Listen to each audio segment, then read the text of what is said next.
Pag-usapan po natin isa sa pinaka-common na sakit sa Pilipinas. Hindi tayo dapat mag-denial, di ba? Kung merong ganitong sakit, napakarami sa Pilipinas, aware tayo. Para kung meron tayong kakilala, kaibigan, kasama, coworker na inuubo, na mamayat, di ba? Pag may duda tayo, pa-x-ray nyo agad. Very, very common ang tuberculosis sa Pilipinas. Okay? Halos lahat tayo na-expose dito eh. So, ano yung mga warning signs? Dapat alam natin to. Yan o, tuberculosis, top infectious killer sa Pilipinas. Padami ng padami. Gaano karami may TB sa Pilipinas? I don't have exact numbers. Alam ko, marami. More than 1 million. Yung active, yung active na nakakakalat ng tuberculosis.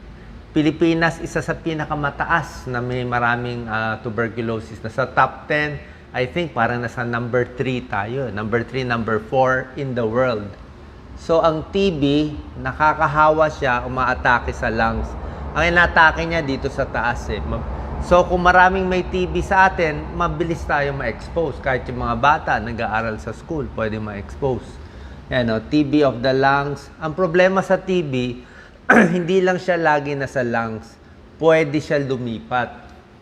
May lumilipat sa bituka, may lumilipat sa utak, may lumilipat sa buto. Yun ang delikado. Isa siyang bacteria, Mycobacterium tuberculosis. Magagamot siya dapat eh. Kaya lang marami ayaw magpagamot. O maraming kababayan natin may TB na diagnose, may libreng gamot sa health center, ayaw magpagamot. Diba? Ang gamutan, 6 months, iba 9 months, iba 12 months. Dalawang klaseng tuberculosis. Ito yung hindi alam ng kababayan natin. Merong active TB, ito yung alam natin. More than 1 million Pinoys may active TB. Ito yung may sintomas. Nakakahawa. Kaya lang, ito yung hindi natin alam, hindi nyo alam, may latent TB. Yan ang turo sa atin ng pulmonologist. Lagi ako nag-guess ng pulmo. Ano ang latent TB? Nakatago yung tuberculosis.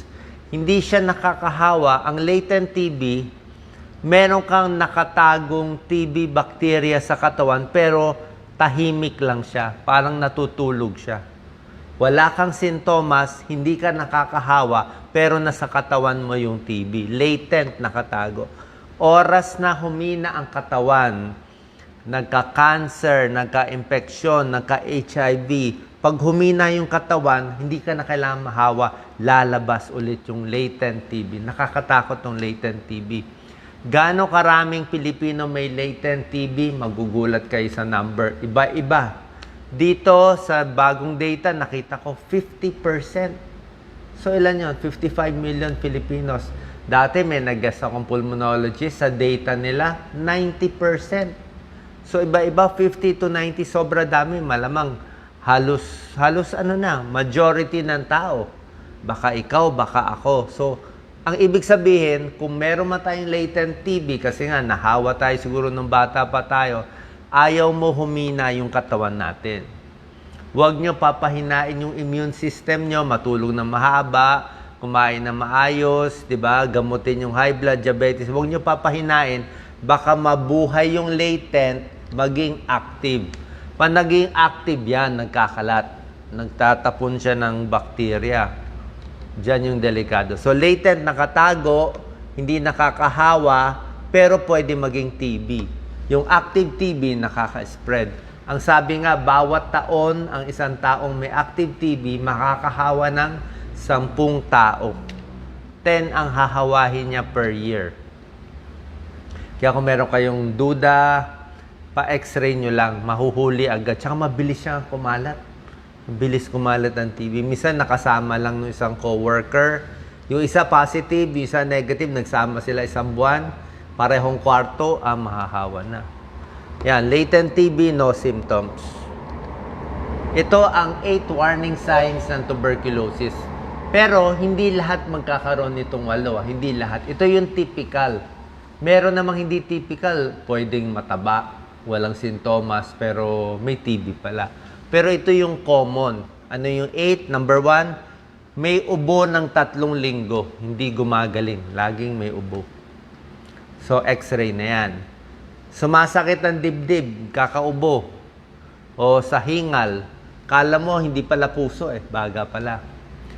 Pag umubo ng dugo, yan, okay? So, consider TB, consider lung cancer, pag umubo ng dugo.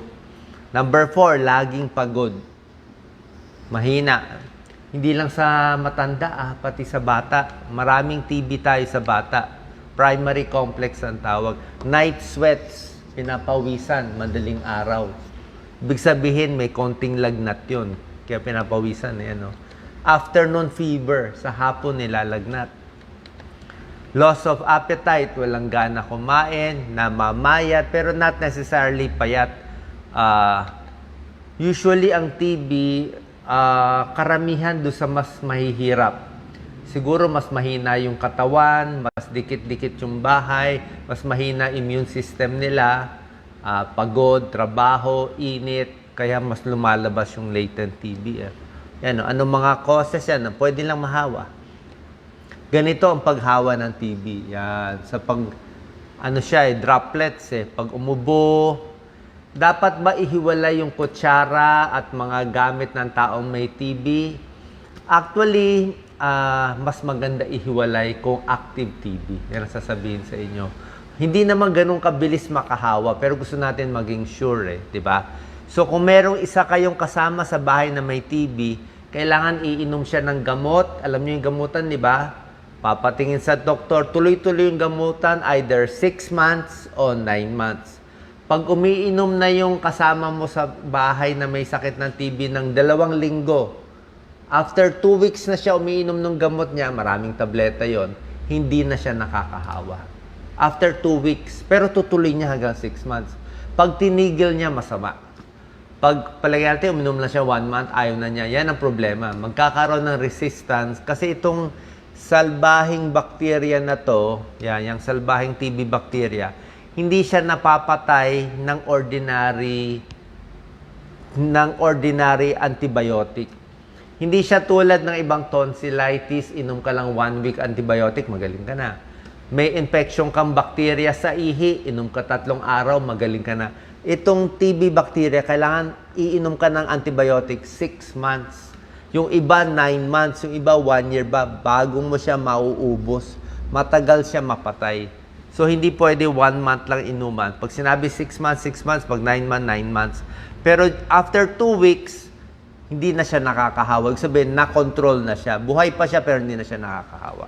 So, 2 weeks after, pwede na maghalubilo sa pamilya. Risk factors, pag may kamag-anak na namamayat, inuubo pa x-ray nyo. X-ray, kita agad kung may TB. Pag mga bansa na maraming TB, yan, India, China, Philippines, so, yun. Sino high-risk group, mahihirap, homeless, yung nakatira sa kalye, nasa kulungan. Sa kulungan, ang dami. Sa prisoners. Okay, HIV, mahina immune system. Nagtatrabaho sa ospital, mag-iingat. Yung mga doctors, mga pulmonologists, marami sila exposed. Healthcare workers, smoker din. Okay? Ang problema sa TB, minsan hindi lang nasa baga, minsan clean ang baga, pero may TB sa utak, may TB sa buto, Pott's disease, sobrang sakit yan. May TB sa bituka, sa private part, sa liver, adrenal gland, bladder, at ibang lugar. Pwede siya kumalat. Hindi siya cancer, kaya lang pwede kumalat. Ano naman ang TB sa bata? Pwede rin magka-TB ang bata. Ang tawag dito, primary complex. Sa bata, ang pinakasintomas, maraming kulani, pwedeng mahina kumain, tsaka pag in-x-ray, maraming kulani dun sa may mediastinal sa gitna. May bata walang sintomas. Siguro, tingnan niyo po anak niyo, parang walang gana kumain, medyo payat, pa-check nyo lang. Usually, ito yung sinasabihang vitamina sa baga. Hindi po vitamina sa baga, yon. Antibiotic yon, pamatay ng TB sa bata. Sinasabi lang natin vitamina para hindi maganda, hindi masakit pakinggan. So, kailangan ng vitamina sa baga. Pero actually, anti-TB yon, may bacterial infection. So, hindi lahat ng bata may sintomas, pero kung magkakasintomas siya, ganun din, namamayat, inuubo, nanghihina, maraming kulani dito, walang gana kumain. So, pag medyo payat, usually baka may TB, papa-x-ray natin. Okay? Ang hawa sa ubo, sinabi ko yan, sa ubo, pati sa laway, kaya sa ibang bansa, bawal dumura, di ba? Siyempre, baka malanghap na ibang tao. May skin test. Sa skin test, malalaman kung meron ka nakatagong TB. Blood test, not so much. Merong sputum test. Makikita sa plema, pero yung plema hindi rin ganun ka 100%. Kailangan talagang dahak na dahak. At sa chest x-ray kit, makikita usually. Normally sa baga. Tsaka yung TB nagtatago dito sa ibabaw ng baga. Gusto niya yung maraming hangin nandito sa taas. So may TB konti lang, minimal. Kaya meron tinatawag na apicolordotic view, di ba? Yung medyo nakahiga konti yung pasyente bago yung x-ray. Medyo nakatagilid. So pero may TB na kalat, na miliary TB, buong baga. So nandun yung gamutan. Pagdating sa gamutan, yan, 6 months to 12 months. Ang problema lang sa atin, dahil ang daming TB itong mga bansang maraming TB, India, Indonesia, Philippines, yan, nasa top tayo. Bukod sa ordinary TB na ginagamot ng 6 months, meron na rin sa Pilipinas na drug resistant. Okay, sabihin, hindi na pwede ordinary 4 na tableta, mas matindi pa. So, bakit nagkaka-drug resistant? Hindi tinatapos yung 6 months. Hindi nagpapagamot. Paulit-ulit, nakahawa na lang. Laging mahina yung katawan. Meron na tayong mga libreng gamot sa TB, sa mga health centers, sa lung center. Pa-check po kayo. So, yun lang po. Kung meron kayo nakikitang ganitong warning signs, o kahit anong may duda, walang masama. Pa-x-ray tayo. Pag makitang may spot, may tama sa baga, pa-check sa pulmonologist, inumin yung gamot. Tapos, hindi lang yung pasyente, pati yung kamag-anak niya. Papa-x-ray natin. Very common to, ingat tayo. Pero magagamot naman siya. Magagamot siya, may gamot siya. Kaya wag natin pabayaan. Kasi pag pinabayaan natin TB, pasira ng pasira yung baga, pwedeng lumala. Pwedeng umiksi ang buhay natin pag hinayaan mo. Pero sa tamang gamutan, gagaling ka at magiging malusog. Salamat po. God bless.